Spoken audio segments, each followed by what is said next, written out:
Bienvenue sur cette vidéo sur les bases de la création de tableaux. Si vous êtes sur cette vidéo, c'est que vous avez décidé d'apprendre à mettre de l'ordre dans vos données. En effet, la création de tableaux sur Excel va permettre de mettre en forme les données de manière à pouvoir facilement les analyser.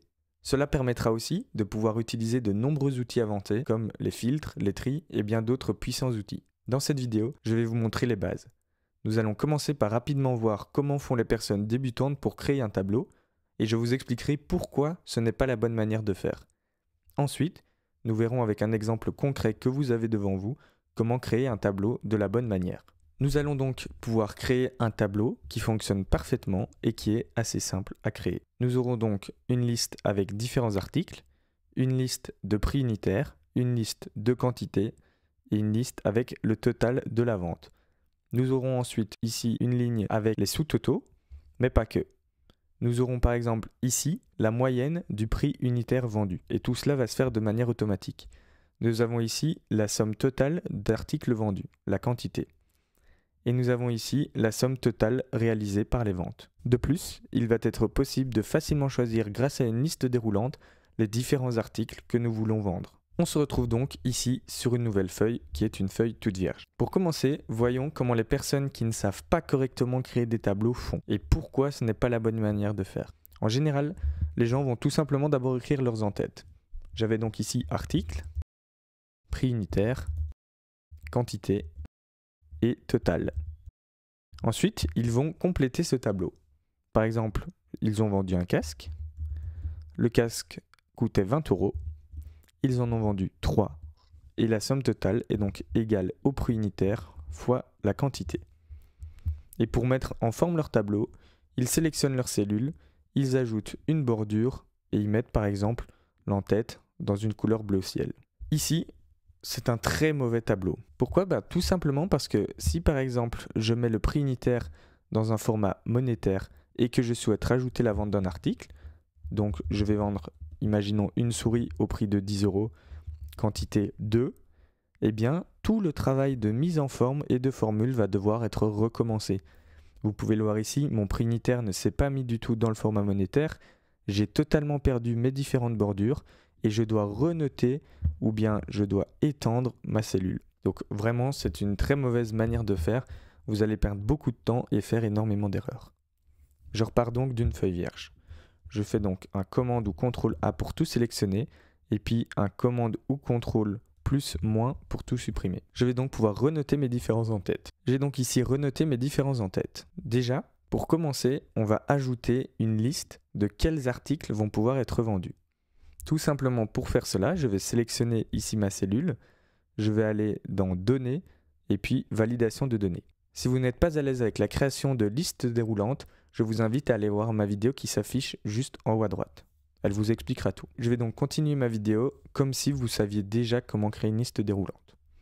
Je vais donc autoriser une liste et nous avons donc 3 articles différents. Nous avons le casque, nous avions le clavier, nous avions la souris. Et j'appuie sur OK.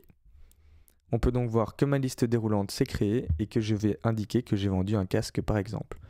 Le prix était de 20 €, quantité 3 et le total est donc le prix unitaire fois la quantité. Ici, on pourrait croire qu'on en est à peu près au même niveau que quelqu'un qui ne sait pas créer correctement un tableau.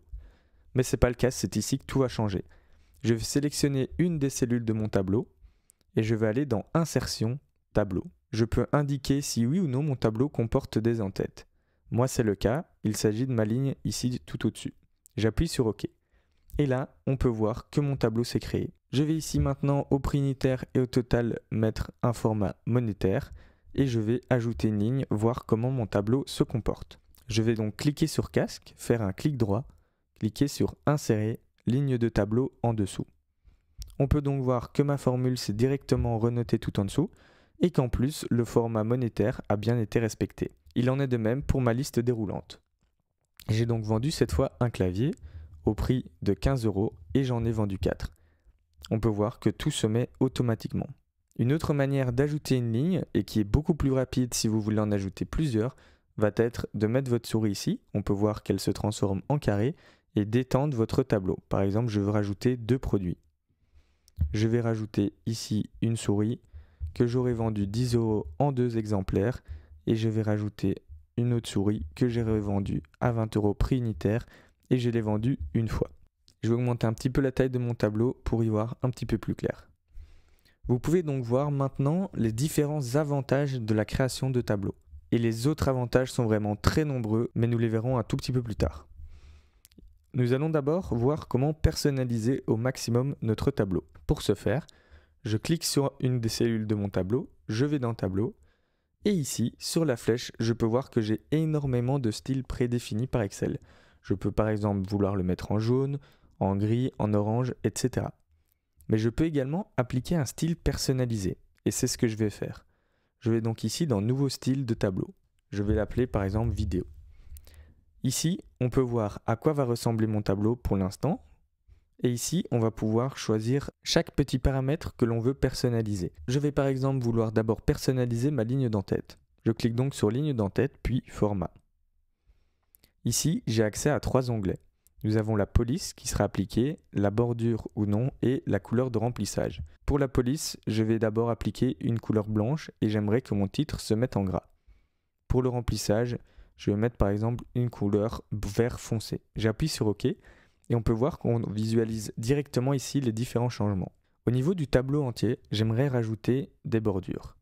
Je retourne donc dans Format, ici je clique sur Bordure et je vais activer ici les bordures extérieures et intérieures. J'appuie sur OK, on peut voir que mes traits se sont mis. Pour finir, j'aimerais, comme on le voit ici, que une colonne sur 2 ait une couleur différente. Je vais donc aller ici sur Première rangée de lignes, dans Format, et dans Remplissage, je vais appliquer un vert beaucoup plus clair. Ici, on peut voir que ça se met directement. J'appuie sur OK, et je retourne ici. On peut voir que j'ai dans Format personnalisé celui que je viens de créer. Je clique dessus et tout se met directement. Un outil important que je vous ai montré au début de la vidéo, c'est ici la ligne Toto et sous-Toto qui s'était ajoutée. C'est très simple, en un clic vous allez pouvoir le faire. Je vais sélectionner une cellule de mon tableau, cliquer ici sur l'onglet Tableau et je vais cocher Ligne des Toto. Ici, on peut voir que directement, j'ai ma ligne qui s'est ajoutée. Sauf que personnellement, j'aimerais qu'on puisse visualiser un petit peu mieux que c'est une ligne des Toto. Je vais donc aller ici vers mon style de tableau, faire un clic droit et je peux cliquer sur Modifier. Ici, je descends et je peux voir que j'ai une ligne qui s'appelle Ligne de total.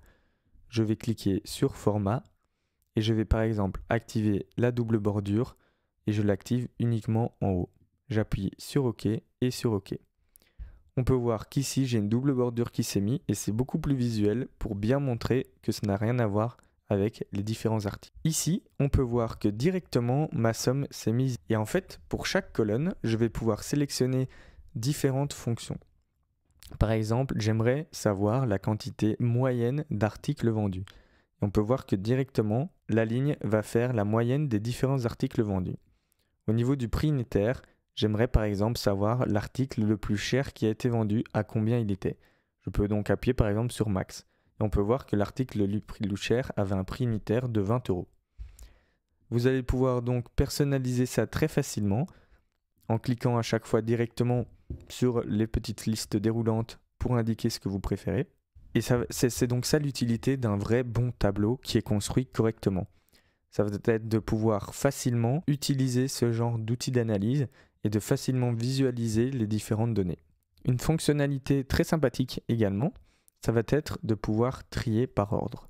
Si ici je clique sur mon tableau et que je vais ici, je peux voir que j'ai coché de base le bouton filtrer.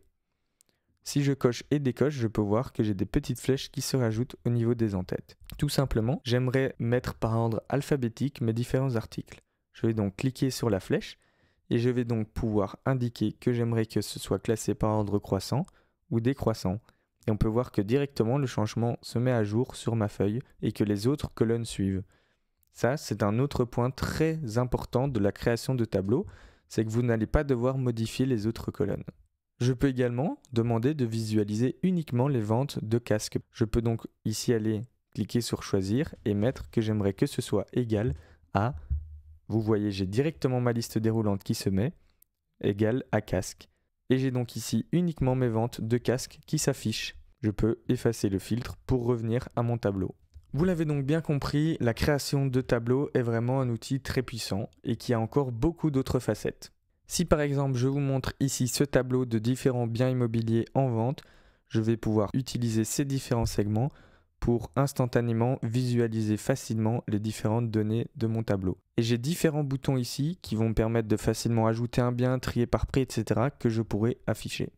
Je vous invite donc à vous abonner et liker cette vidéo pour ne pas rater la prochaine partie. N'hésitez pas à me poser vos questions dans les commentaires, j'y répondrai aussi vite et au mieux que possible. Je vous invite également à me dire les prochains tutoriels que vous aimeriez voir. À bientôt!